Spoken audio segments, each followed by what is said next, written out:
मीलाड का कड़ा परवाना, UP police Punjab रवाना। दोस्तों, उत्तर प्रदेश की पुलिस पंजाब रवाना हो गई है। रास्ते में निर्बाध गति से लोग पहुंच रहे हैं रोपड़ जेल के लिए। रोपड़ यानी रूपनगर, रोपड़ का ही बदला हुआ नाम रूपनगर है। रूपनगर एक खूबसूरत शहर है, खूबसूरत जिला है और अगल बगल हिमाचल की सीमा है। हिमाचल प्रदेश जो अपने आप में काफ़ी खूबसूरत है, वो बगल में चंडीगढ़ है। यानी हरियाणा और पंजाब के रास्ते वह लोग ले आएंगे उत्तर प्रदेश में। उत्तर प्रदेश में कैसे लाएंगे और कौन कौन लोग गए हैं? रातों रात पुलिस टीम को बदल दिया गया। बदलने के कारण क्या थे? क्या उसमें मुख्तार अंसारी के करीबी लोग थे, जो इंस्पेक्टर और उप निरीक्षक जो जवान थे, आरक्षी थे, अथवा उनके विरोधी लोग थे? या तो वही लोग बताएंगे। लेकिन लगभग 10, 12, 15 लोगों को, लगभग 1 दर्जन लोगों को बताया जा रहा है जानकारों के अनुसार कि वह टीम बदल दी गई। ठीक 5 बजे भोर में आज निकलना था, लेकिन जिनको जाना था वह तैयारी में थे, किंतु उन्हें बदल दिया गया और दूसरे लोगों को किया गया, तो वह तैयारी करके फिर निकलने और तैयार करने में, ऐसे में 10 बजे के बाद पूरी टीम निकली है लगभग 10 गाड़ियों से। कौन कौन लोग हैं इसके बारे में जो जानकारी प्राप्त हुई है, उसमें एक डिप्टी एसपी उस काफिले में रहेंगे, 2 इंस्पेक्टर रहेंगे, आधा दर्जन उप निरीक्षक रहेंगे, शेष आरक्षी रहेंगे जिनकी 20 की संख्या है, और कुछ प्रधान आरक्षी भी हो सकते हैं, और एक सेक्शन पीएससी रहेगी जिसकी संख्या लगभग 50 की है। ऐसे है, कुछ अधिकारी पहले भी रवाना हो चुके हैं। अब कई सवाल उठते हैं। पंजाब पुलिस ने कहा कि हम केवल जेल की गेट तक मुख्तार को ले आएंगे। यह गेट है जेल का फाटक है, और जेल के फाटक से हम बाहर करेंगे। उत्तर प्रदेश पुलिस की कस्टडी में हम देंगे मुख्तार अंसारी को। मुख्तार अंसारी को उत्तर प्रदेश की पुलिस ले आएगी, हमारी कोई जिम्मेदारी नहीं है। इसी बात का उल्लेख उन्होंने अपने पत्र में भी किया था, जो पत्र लिखा गया था यहाँ के चीफ सेक्रेटरी को। अपर मुख्य सचिव ने वह पत्र प्राप्त किया, जिसके आधार पर के सत्यनारायण, जो वहाँ के आईजी हैं, पुलिस महानिरीक्षक हैं बांदा चित्रकूट के, उन्होंने टीम गठित किया। उस टीम की सूची शासन को भेजी गई और शासन ने उसको बदल दिया, कुछ फेरबदल किया।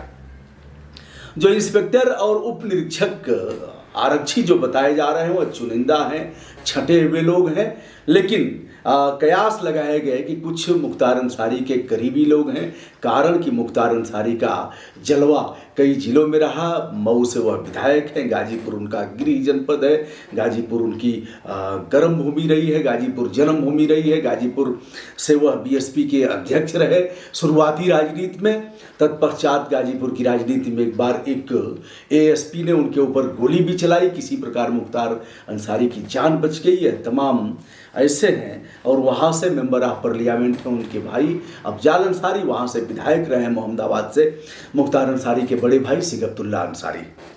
ऐसे में गाजीपुर, मऊ, वाराणसी से भी उनका खास नाता रहा है, रुंगटा अपहरण कांड से लेकर के अन्य मामलों में। अभी हम वाराणसी में भी बताएंगे 50 लाख की रंगदारी मांगते हुए 8 लोगों पर सुसंगत धाराओं में अपराध पंजीकृत किया गया है। संबंधित लोगों पर वह उनकी संख्या 8 है। किसने अपराध दर्ज कराया, इसके बारे में भी हम जानकारी देंगे। तो दोस्तों, बताते चले,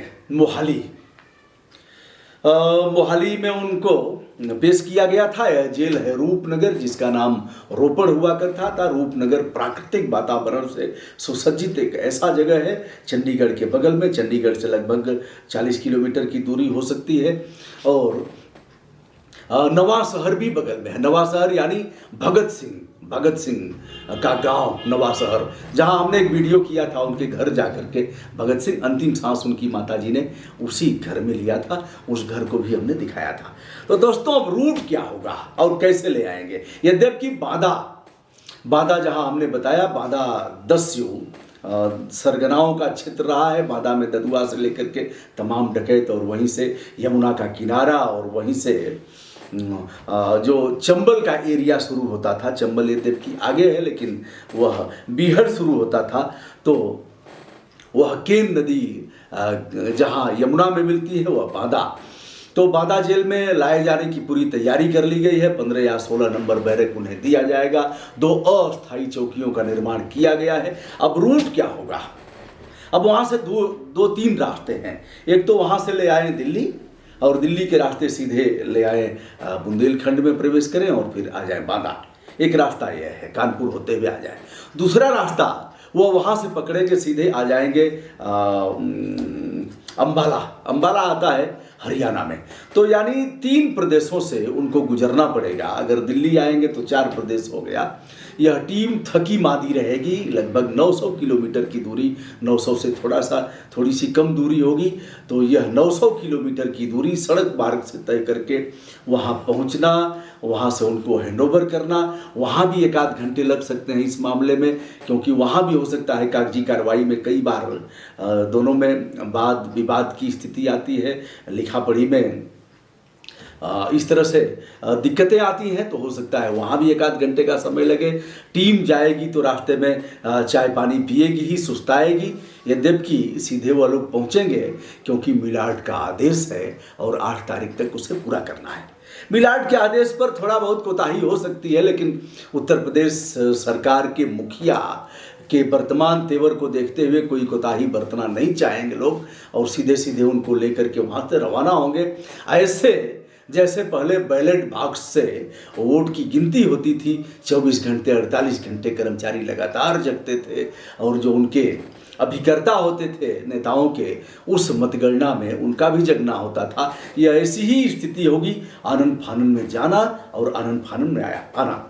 एक चीज बता रहा हूं जिस पर किसी ने फोकस नहीं किया है। रणनीति का हिस्सा यह भी हो सकता है कि वहां से दिल्ली के रास्ते न आकर के सीधे वहाँ से आ सकते हैं, आगरा होते हुए आ सकते हैं सीधे बांदा, या फिर इस रास्ते से आएंगे, वहाँ से सीधे अंबाला से आ जाएंगे सहारनपुर, जगाधरी होते हुए। बहुत शॉर्ट रूट है, वहाँ से सीधे आ जाएंगे मुरादाबाद, ऐसे भी बरेली। अब होगा क्या? बांदा नहीं भी ला सकते हैं। कोई ज़रूरी नहीं है कि बांदा जेल पे ही लाएंगे, या करके इधर बरेली का केंद्रीय कारागार हो सकता है, बरेली ले जा सकते हैं। इधर से अगर आएंगे तो आगरा भी ले जा सकते हैं, क्योंकि प्रदेश की सीमा में मुख्तार अंसारी को ले आना है, जहां कई दर्जन मामलों में उनको कोर्ट के सामने प्रस्तुत होना है। कोर्ट के सामने कॉन्फ्रेंसिंग के जरिए भी प्रस्तुत किया जा सकता है। लेकिन उत्तर प्रदेश में ले आने के लिए लगातार उत्तर प्रदेश की सरकार कृत संकल्पित थी। लगातार करते करते जब पंजाब गवर्नमेंट ने नहीं छोड़ा, यह कहते हुए कि मुख्तार बीमार है, हम बीमार की हालत में उन्हें नहीं छोड़ सकते, एक और लोगों के द्वारा कयास लगाया जा रहा है कि मुख्यमंत्री कैप्टन अमरिंदर सिंह के लड़के और मुख्तार अंसारी के बड़े लड़के जो निशानेबाज हैं, तो उनमें अच्छी दोस्ती थी, और उस दोस्ती के आधार पर कैप्टन ने इन्हें शरण दिया।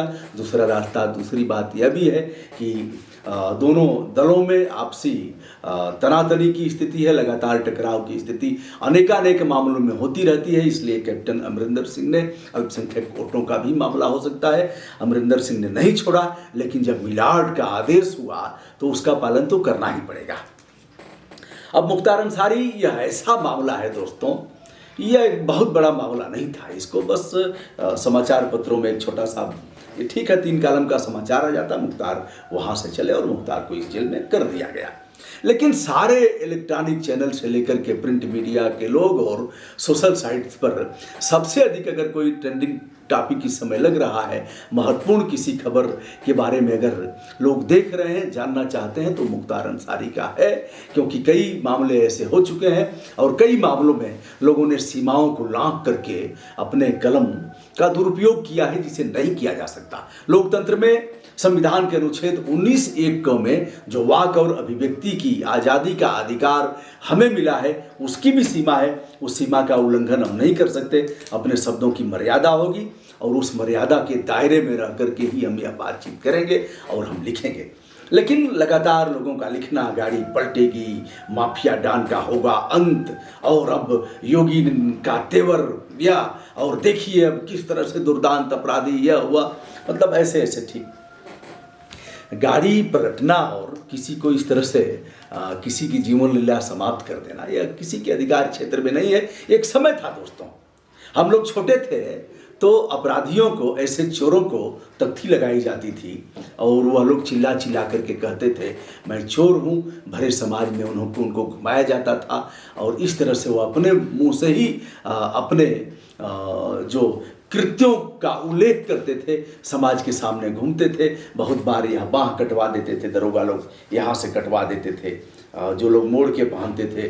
कई बार अनेकानेक घटनाएं हुई हैं इस तरह से, जिसका उल्लेख आपने जिसके बारे में आपने जाना होगा।